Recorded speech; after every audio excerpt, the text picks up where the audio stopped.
This video is brought to you by the ESR Axiom Clear Case for iPhone, which is 15% off using the code in the description. Hey, it's Chris, and welcome to my second ever CarPlay video. I made the first one not that long ago, but that was when it was powered by iOS 12. Now, with iOS 13, there's some big changes. These are like the first big changes we've seen in about 4 years. So in this video, just to kind of set your expectations, I'm gonna be telling you about the new features and what I think about them, so kind of a review, but I'm also gonna sprinkle in some tips, and I'm gonna let you know about some new apps that you can now use with CarPlay. So there's lots of stuff to absorb and take in and like about this video. And let me just tell you guys really quick, we just launched 2 new channels, DailyTekk channels. So there's this channel, the main channel, and now we've got a DailyTekk after party channel for our podcast. It's a visual podcast. You can watch it or you can subscribe as a podcast. And then we have a new clips channel.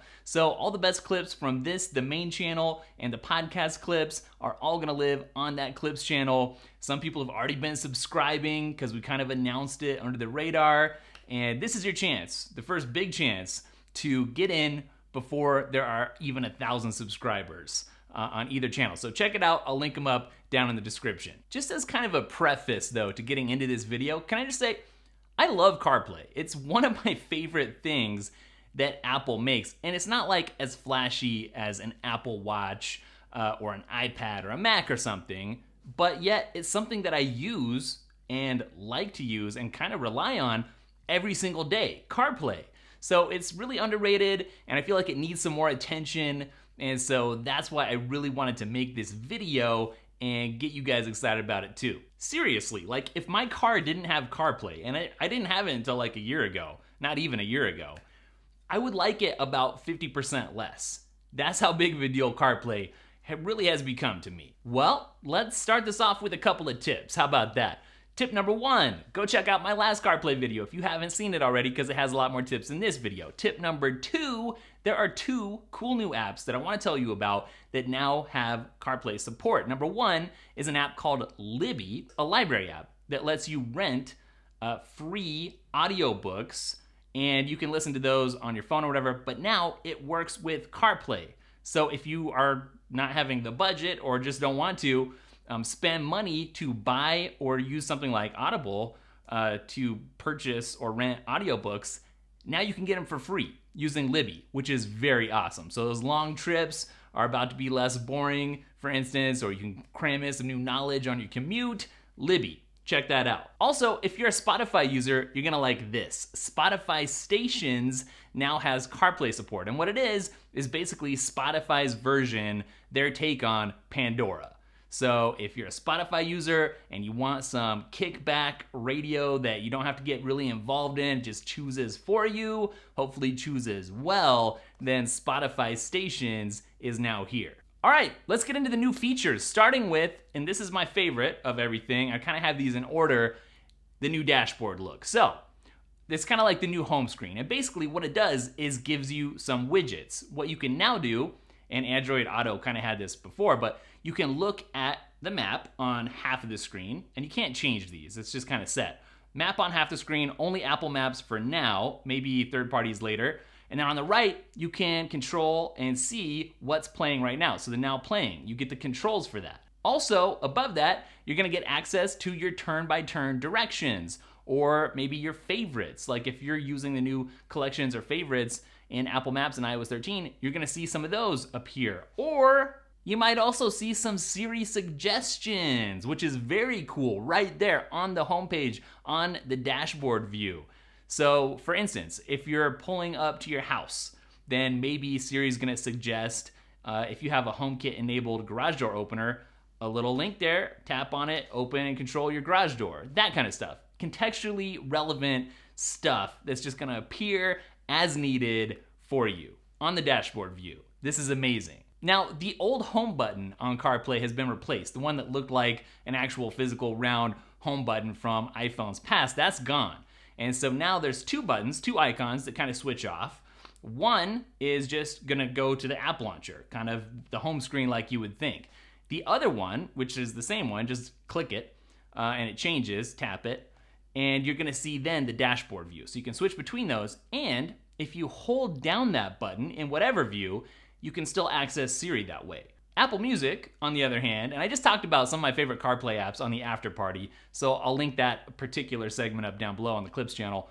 But Apple Music, one of my favorite, most used apps, obviously in the car, and that's gotten a lot better now too. For starters, you can now see some album art. I mean, this is like ridiculous that it didn't exist in the first place. I don't know if Apple was trying to make things safer because there was less to concentrate on the screen, keep your eyes on the road, but album art is here. And so you can see it when you're picking out your music and kind of if you recognize things by sight, but you don't always know the artist name, because that's me sometimes.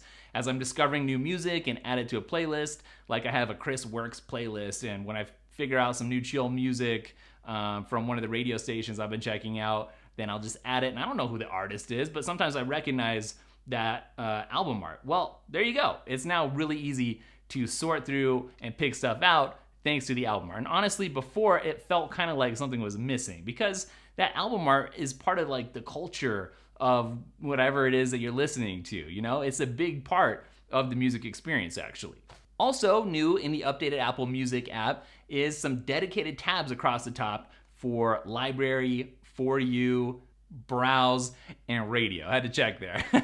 So basically, it's a lot easier to access recommendations. Like if you just want something different and maybe you don't want to use Siri, but you want to kind of look through and see what there is, it's so much easier now. It's way, way better. It's very familiar, right? It's basically what you're used to, just in a different area on the screen with your Apple Music on your iPhone or your iPad. And there's just some kind of like fun little touches, like the now playing icon will either be animated or static depending on whether or not something's playing. So just kind of cool. It's just a little bit more fun to interact with. A huge feature, absolutely enormous for a lot of people, is the fact that you can now use your iPhone separately from CarPlay. And when I say you, I really mean your passenger, because this has happened to a lot of people. You're riding along, CarPlay's going, you got your navigation up, and the passenger has to check something, right? Everything was always in sync between CarPlay and the iPhone, but now the driver can be looking at your navigation and getting those directions,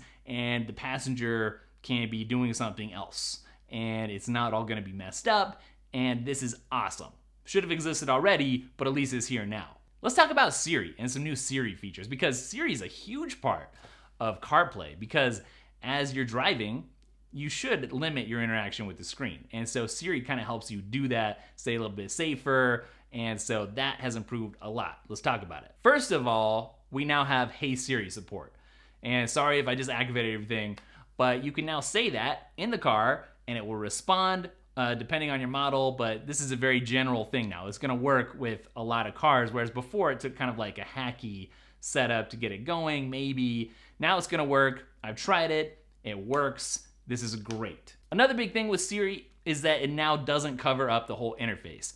Before, in iOS 12, it would just block out the whole screen as soon as Siri was activated. It was very annoying because if it was at just the right time, then maybe you miss a crucial direction, right? And then you don't know where to go and you pass it. Now you added like 20 minutes to your route. Something else that a lot of people are gonna appreciate is that Siri can now control, in iOS 13, other navigation software. So if you don't wanna use Apple Maps, even though it's improving a lot, and we're gonna talk about it, if you would rather use Waze or Google Maps, you can now tell Siri to get you directions to wherever in Google Maps, for instance. And it will work.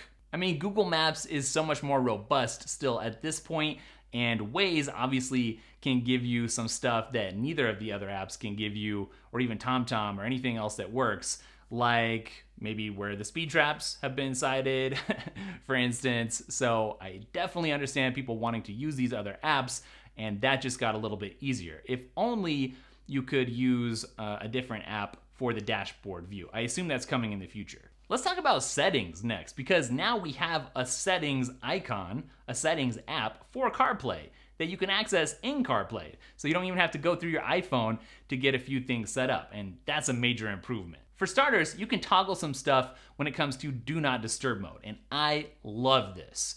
Why? Because sometimes in the previous setup that I had do not disturb on while driving, it would think that I was driving when I was on the treadmill, like whether my iPhone was in my pocket or whether it was just sitting on the treadmill, it would often, almost always, when I picked it up, say, "Are you driving or not?" And I'd have to get out of that, and it was really annoying. So what you can do now is have it activate or disconnect that mode when you connect to or disconnect from CarPlay. And that is a major upgrade for me. Another thing related to Do Not Disturb that you can control in the Settings app now is who gets an auto response. So you can set it to everyone or no one or just your favorites, for instance. And so that's pretty cool because maybe everyone doesn't need to know that you're driving right now, right? Something else that you can change is the display settings or the appearance. So I guess I'll just talk about the new light mode now because it makes sense. There's a new light mode. And this is kind of funny because it's the opposite of every other device I've been talking about. Everybody's been wanting dark mode for the Mac. We got it. Everyone wanted dark mode for the iPhone, for iPad too, and we just got it in iOS 13 and iPadOS. Well, this is the opposite. Now we always had dark mode. Now we have light mode in CarPlay. And that's a good thing for certain situations because sometimes it's going to be easier to read the text. It's going to be a little more contrasty depending on the light or the time of day or whether you're in a garage or not. And so what you can do is have it always light or always dark or just automatic. And it can sense actually where you are. I'm not sure that it's even just by the time of day. So when I pull into my garage, before I'm in the garage, it can be light mode. And when I get in the garage, it will turn to dark mode. And it's great. It really makes a lot of sense. One final thing that you can do in the new Settings app is mess with the Siri suggestions. If you don't want to see those Siri suggestions because maybe you want less clutter on that dashboard, that's fine. You can turn it off. I like seeing those there because the smarter the better, and this is one way to get a little extra functionality, even though you can't customize what really appears, just that something appears or doesn't. I like it, but you can turn it off. Something else that might seem kind of mundane, but that's very cool because it's useful, is that we now have a dedicated calendar app, an Apple Calendar app, right in CarPlay. So why is this cool? Before, you had to actually interact with Siri to see anything about your schedule or the day. Like, Siri, what's coming up? What's on my schedule for today?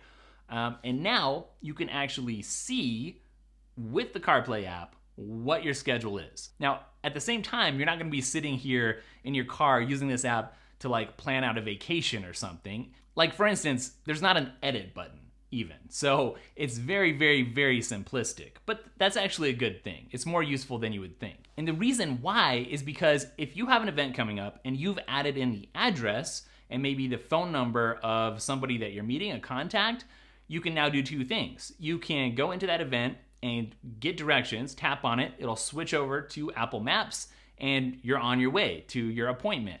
The other thing you can do is just make a call right out of there too, if you have that contact's info. So this is gonna be very useful for anybody doing anything business related. So Apple Maps is getting some huge updates all across the board on all different devices, and that's gonna translate over into CarPlay.